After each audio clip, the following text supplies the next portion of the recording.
Recently, thanks to the Devil May Cry cast not understanding what a non-disclosure agreement is, talks of a new Capcom Versus game have begun to circulate. This means that we could very soon see the biggest and brightest stars of the Capcom universe coming together to beat the snot out of each other. And speaking as someone who grew up during the Cap God era of the 90s and mid-2000s, I can't wait to see some of these big stars return. However, when it comes to Capcom's library, there's one hit that completely passed me by, and I always regretted missing out on it. No, not that one. Not that one. Don't think that ever came to the States. I don't even know what that is. Okay, now you're clearly messing with me. No, I'm talking about Asura's Wrath. I remember seeing so many clips for this game that just made it look like the perfect level of crazy, and I always wanted to check it out. Well, luckily for me, I have a show on this channel that's all about checking out older games that I missed out on. So today on Thorgi Finally Plays, I'm going to wipe away those tears, get in touch with my galaxy-size anger issues, and mash buttons like I've never mashed before as we take on Asura's Wrath. Now, what is Asura's Wrath about?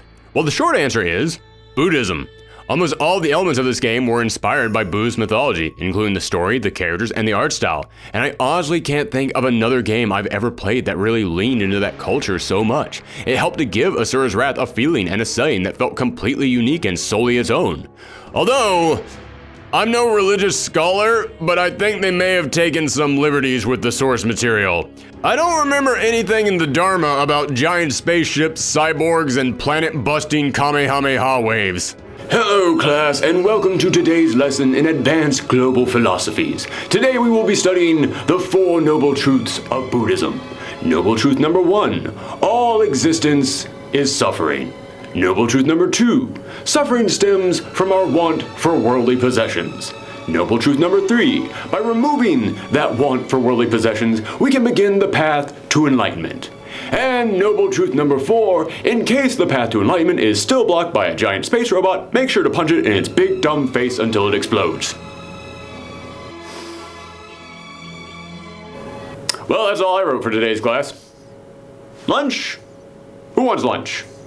Yeah, beyond the spiritual inspiration for the game, what it's actually about is Asura, one of the 8 deities known as demigods who have engaged in a war with the Goma, monstrous creatures that are the embodiment of the planet's rage, with the mother of them all being Vlitra, a monster so big that each time it bursts out of the Earth's core, you can say goodbye to an entire continent.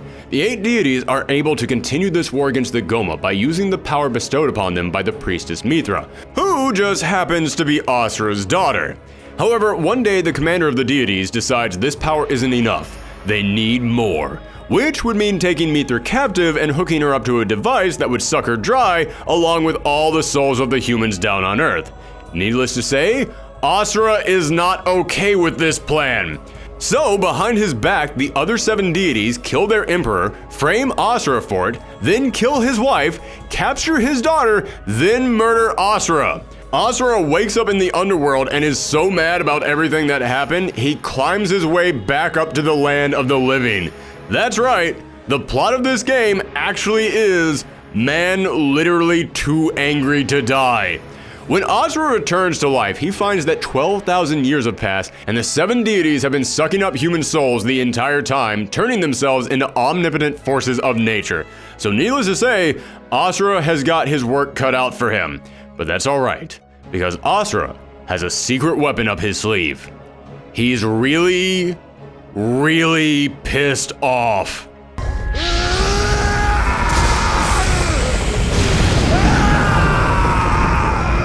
Listen, I know I'm being repetitive talking about how angry the protagonist is of a game where 50% of the title is wrath, but I have to keep hammering it home because the lengths this game goes to with showing how angry Asura is delightfully over the top. This is a guy who can make a simple "shut up" sound like the greatest comeback you've ever heard just because of how much oomph he puts into it. Seriously, shout out to the voice actor Liam O'Brien, who probably blew out all of his vocal cords multiple times while making this game. But the exaggerations don't stop with the acting because this game succeeds in one regard above everything else, and that is with the presentation. And no, I'm not talking about the art style, although that is really impressive. No, I'm talking about how everything in this game is cranked up to 11, then 12, Then they turn the knob, clean off the dial, and throw it into space. It feels like no one involved in the making of this game knew the definition of the word less. No one behind this game has ever heard the phrase, take it down a notch. The studio behind this game was CyberConnect 2, the same studio behind the Naruto Ultimate Ninja Storm games. You know, the games where stuff like this happens.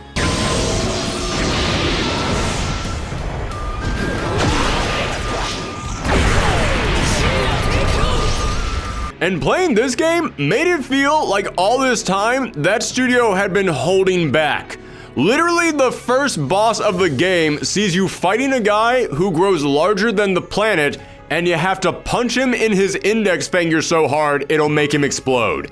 This game crams so much horsepower into its fighting that my PlayStation couldn't even keep up. There were many times the screen started clipping from everything that was going on, and I couldn't even be mad about it because, well, damn, you tell me how your system runs when you have a guy punching the moon in half. That's asking a lot out of a last-gen console. But I want to make it clear, this isn't just a bunch of big visuals being thrown at you. These set pieces have impact behind them, and a lot of that comes from the gameplay. Essentially, on each level, you'll start by facing off with either a bunch of Goma or with a boss fight. And honestly, the combat is nothing special. You have a punch button, a jump, a dodge, an energy blast, and a heavy attack that comes with its own cooldown meter, and that's essentially it. There are a few extra mechanics that pop up every now and again that keep the game from feeling too basic. For example, you can do special attacks on knockdown enemies or counter certain attacks if you time your button presses right, and those do add a nice bit of variety to it, but we ain't exactly talking Devil May Cry or Bayonetta here. However, what makes Asura's Wrath so unique in its combat is that your enemies don't have a health bar. No, instead, right under your health is a special bar called the burst meter, and it gets filled up by doing damage. When it hits its peak, the burst symbol will appear, and your R2 button essentially becomes the I win cutscene button, because when you hit that burst button, you launch into a cinematic loaded with QuickTime events, and that is the main thing this game is known for. Before going into this game, I had heard about the obscene number of QTEs in here. People had described this as being less like a game and more like a movie that you just happened to hit buttons during. But when I actually played the game, not only was I pleased to find that there was a decent chunk of gameplay outside the QTEs, but the QuickTime events are actually pretty darn fun. Yeah, listen, when QTEs first became popular, they were a unique novelty, but eventually games started dumping them all over the place until they became unnecessary and irritating. But in Asura's Wrath, the QuickTime events actually do what they're supposed to do. They actually make you feel like you're in the action. They put you in that moment. And I think a lot of that comes down to two elements. First one is the sound design. A lot of these QTEs do nothing but affect your score at the end of each level, so you could totally miss them and you'll be fine. So why does it matter if you hit the buttons? Because these battles are huge. They're meant to feel like the world is quaking underneath your fist. And when you nail a button press at just the right time, it lets out a big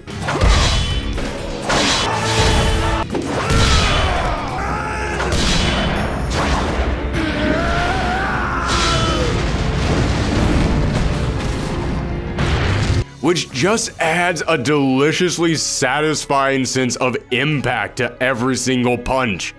But if you completely whip the button command, then you get a which just makes the whole scene fall apart.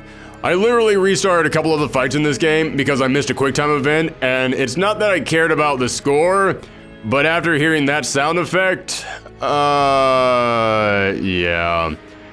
I can't reach the appropriate levels of hype needed to beat this game after hearing that. It's like trying to be serious in a room where someone just let out a fart. It's just, the moment's gone. By the way, quick side note, but while we're talking about the sound editing, why does every single character in here sound like they're an old ship pulling into the harbor? Why does every character sound like they are in desperate need of WD-40?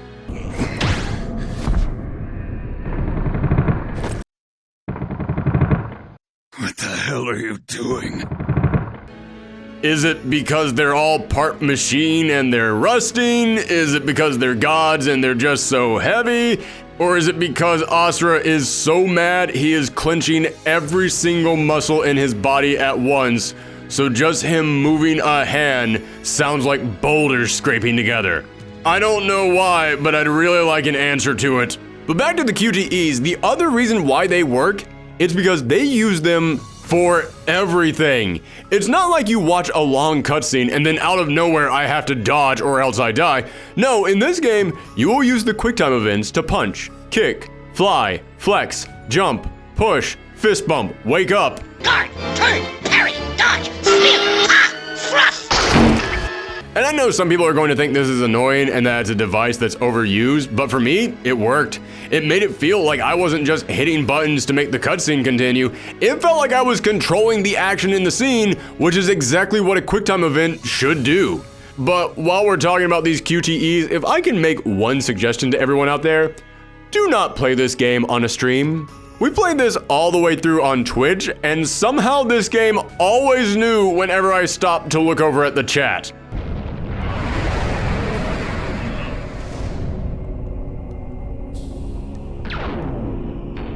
Oh shit, I have to stop looking at the chat.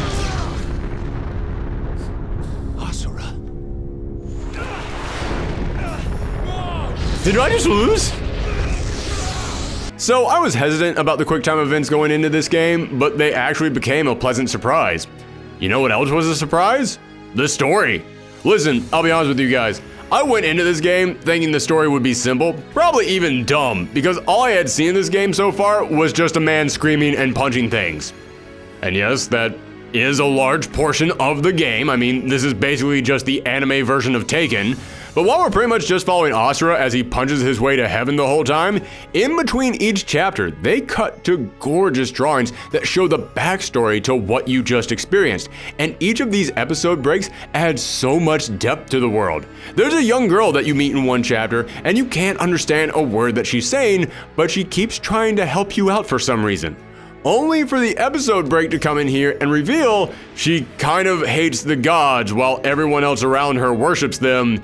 And it made me look back at what I just played through in a completely different way. This is such a unique way to tell a story, and I kind of loved it. I went through a level just having mindless fun, then I would get to the end of it, and the game would give me the, okay, now stop and think about what you did moment, to essentially let me experience every episode twice. And you might wonder why I'm calling these segments episodes. It's because this entire game is framed like it's a TV series. They'll end with a to be continued. There will be a bumper that comes halfway through every single episode like we're about to throw to commercials. And every episode ends with a next time on Asura's Wrath. And I'll admit, at first, I had no idea why they were doing this. But as I played through it, I slowly realized it was kind of genius. Picture this. You just played for a few hours. You've made some progress. You're ready to shut it down for the night. Then you hear this. Asura and Augus's duel to the death begins.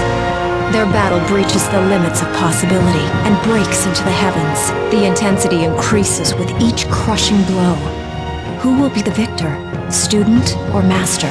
The outcome is unknown, even to the gods. Now, you mean to tell me that after seeing that, you still want to turn the game off? This is the video game equivalent of Netflix asking you if you're still watching. I should really go to bed, but I mean, the next episode is right here, so okay, fine, I guess I'm still watching. This made me want to binge play this entire game, and with every new episode, I got more lore on this world. I learned more about the relationships between these characters. I saw more flashbacks that let me know what all of this meant, and all that led up to a finale that left a huge impact on me. And speaking of the finale, oh yeah! That. You know how I opened up talking about the golden era of Capcom? Well, around the late 2000s, Capcom took a nosedive, engaging in several questionable practices, including being really sleazy with their DLC. And while today Capcom appears to have mostly learned their lesson, unless you're a fighting game fan, Asura's Wrath came out at the height of this BS. And what was the DLC for this game? Oh, nothing much, just you know, the ending of the game. Yes, the true ending to Asura's Wrath was hidden behind paid downloadable content, and I went into this game knowing that was the case, so I thought it was just going to end on a huge cliffhanger, basically forcing you to buy the final chapter. And in this game's defense, it only kind of does that. You do get an ending to the game, and it does feel like an official finale. You can put the controller down and walk away, everything is resolved. But if you get a high enough ranking on enough episodes, then you unlock an extra scene at the end of the last episode. And, yeah, it's the exact kind of cliffhanger crap I was afraid it would be. And I will say I really enjoyed the final chapter. Hell, I even enjoyed the crazy bonus chapter where you get to fight Akuma. You heard me. But locking this chapter behind DLC, it's still really sleazy, and no, there is no reason you need to do this other than, you know, greed. But really crummy latter 2000s Capcom sales tactics can't tarnish the rest of this game, which became a massive surprise hit to me. I went into this game expecting I would probably like it, but I had heard from all the people who had played it about the finale, and I had heard about the overuse of QTEs, so I wasn't exactly getting my hopes up that high. I was mostly playing this just so I could finally know what was up with it. But now, I love it. This is a game that I will stand by and praise for its action, its art style, its presentation, its imagination, and how it was unafraid to go to the limits with everything. You want to know how much I enjoyed this game? As soon as I was done with it, I went out and bought one of those Naruto games these developers made, just so I could get my daily fix of giant things exploding. I'd say that's some pretty high praise. So if you have a desire to see an angry six-armed man punch God in the face and blow up the moon, then check this game out for yourself. And let me know in the comments down below, what's the next older game you'd love to see me check out on Thorgi Finally Plays. I'll let you know right now, the 4 contenders for next month's episode are Danganronpa, Day of the Tentacle, Dark Souls 2, or Fire Emblem. There you go. There are your choices. Pick your favorite below. You can also let me know what you think of this game or anything else on Twitter at Thorgi's Arcade or on Twitch at Professor Thorgi. Like I said, we did play through this entire game over on Twitch, so you can head over to twitch.tv/Professor Thorgi to check out the footage over there. And you can also click the follow button and make sure that you turn your notifications on, so that way you know when we're streaming next and you can join us for whatever the next game is that we play. And a special shout out to all the people who have liked and commented and especially shared our videos around the web. It really does help this channel out. Thanks again, everyone. Come back next time.